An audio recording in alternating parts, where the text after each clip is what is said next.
Maulan sa labas. Ayun. Kaninang umaga sobrang init, tapos bumuhos naman ngayong hapon ang malakas na ulan. So yan ang ulan, Guys, welcome back ulit sa aking munting channel, MVI channel. Today's video, ipapakita ko sa inyo yung laman ng ref namin dito sa Hong Kong. So tara, silipin natin ang laman ng ref natin dito sa Hong Kong. Siguro nagtataka kayo kung ano bang mga laman dito, ano? So, ngayon, mabubuksan na natin at sisilipin natin. So, let's go. So, yan ang ating laman ng ref. Ito sa pinakapintuan. Ito yung mga wine.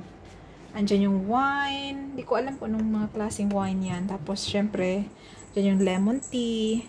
Ayan. So, ito yung sa pintuan na ito. Tapos, dito sa mga ano na to, may tatlo tayong palapag, 1, 2, and 3.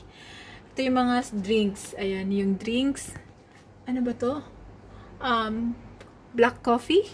Black coffee yata, ayan. Tapos, may bagoong din, guys. Ayan, ito yung bagoong ng, talaba. Yung talaba. Ayan, masarap yan. Nilalagay yan dun sa gulay kapag nagluluto ng gulay yung amo ko. Masarap magluto yung amo ko. Tapos yan, meron na yung chili sauce. Ayan, chili sauce. Tapos, Coca-Cola, soft drinks.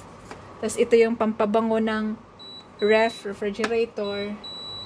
Tumunog muna yung ref. Buksan na, sarado muna natin para mawala yung kanyang tunog. So yun, hi, Toffee. Toffee na sa taas. So yun. So yun, ulitin ko yung pampabango ng loob ng refrigerator. Tapos dito, meron tayong Coca-Cola, Sprite, ganyan. Tapos, ito din yung katulad dito sa taas, yung black coffee. Tapos, ito yung pinaka-favorite nila na juice. Lemon tea. Ayan, ayan. VLT. Ayan, VLT lemon tea. So, yan yung kanilang paborito. Tingnan nyo naman. So, dahil paborito nila at yun yung parang madaling maubos. Ayan yung. So dito sa drawer, mayroon ditong iba-ibang klaseng mga ito, pakita ko sa inyo. Ito ay kita nyo ba yan? Kita nyo yan? Ayan, goji.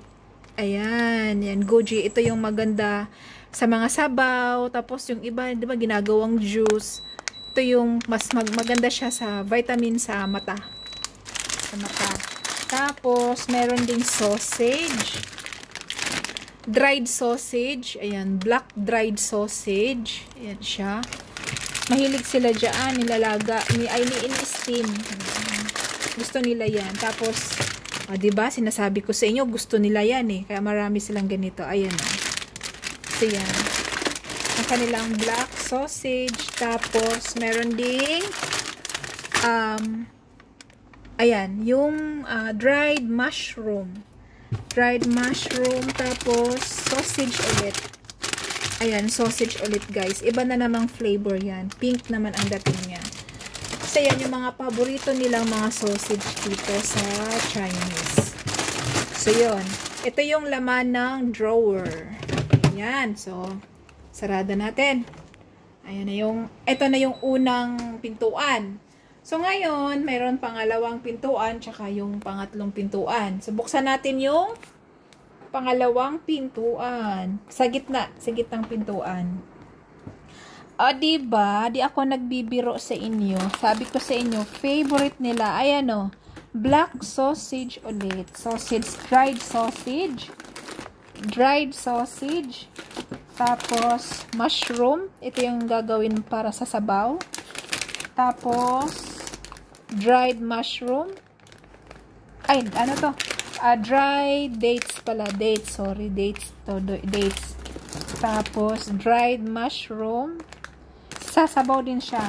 Pag naglalaga ng, nagsasabaw, ilalagay yan dyan. Tapos, ito yung dried na abalone. Ayan. Diba, masarap siya, no? Sarap niya. Tuyo. Ito yung mga tuyo. Tapos, ito yung mga sabaw-sabaw din. Ayan. Mga panglagay yan sa mga Chinese soup. Ayan, dried ulit na mushroom. Dried mushroom. Tapos, ito yung favorite ng amo ko. Yung dilis. Dilis na maliliit. Ayan. Favorite niya yan.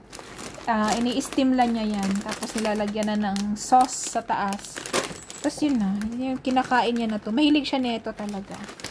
Tapos, ito ay pusit. Ang sarap ng pusit, ano.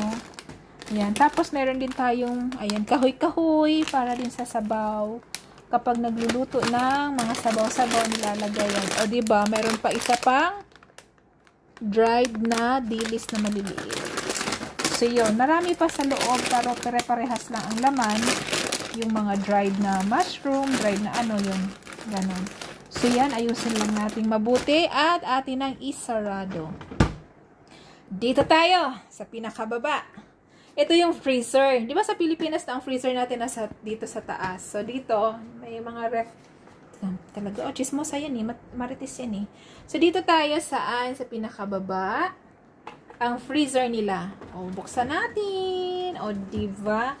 Andito yung mga ice cream. Ang ice cream. Ayan, ice cream. Ayan yung ice cream nila. Ice cream. Ice cream. Tapos, ito yung mga ice bottle. Pagka basta yun, nilalagay yan sa pagka ng mga lalabas para hindi siya malamig. Hindi siya malamig, hindi siya maanohan ng ano. Yun na yun. Tapos, ito, Ovaltine na, ewan ko ano yan. Parang matamis yata yan. Parang fish balls. Ano ba ito? Parang egg balls? Ano ba yan? Hindi ko alam eh. Tapos, ice cream. Ang sarap. Ayan. Ice cream. Maraming ice cream. May ice drops. Ayan. Tapos ice cream ulit. Tapos ito, hindi ko alam kung ano yan. Siguro ice cream din siguro yan. So yan. Ito ay, mayroon pa sa ilalim. Kasi ito ay may drawer pa sa pinakailalim. Diba? Maraming lagayan tong ref na to. So dito ay yung mga frozen na pagkain. Yung parang pizza. Ayan, pizza na, na gulay. Diba? Tapos, yung parang, anong tawag nito nga? Yung dumplings, na dry dumplings, na Tapos, ito ay, ayan, yung mga ganyan. Tapos, mga dumplings. Ay, may ice cream pa dito. Oh, may ice cream pa din dito. Ang daming ice cream. Ayan, sorry sila. Di ako matakaw sa ice cream. Ito ay ganun din, dumplings. Ayan, pagkain ng mga amo ko yan. So, yun. Ito yung kanilang refrigerator dito sa Hong Kong. So, yan. Kita nyo na kung anong laman ang kanilang refrigerator. Sarado na natin ulit dahil maingay ang ref. So, yan. So, yun. Nakita nyo na. Sarado na natin. Ayan yung unang drawer. Ayun, sarado na natin. So, yun mga guys. Yun na yung mga laman ng ating loob ng refrigerator. So, maraming salamat. God bless. Bye-bye. Mag-bye ka nga, bebe. Bye!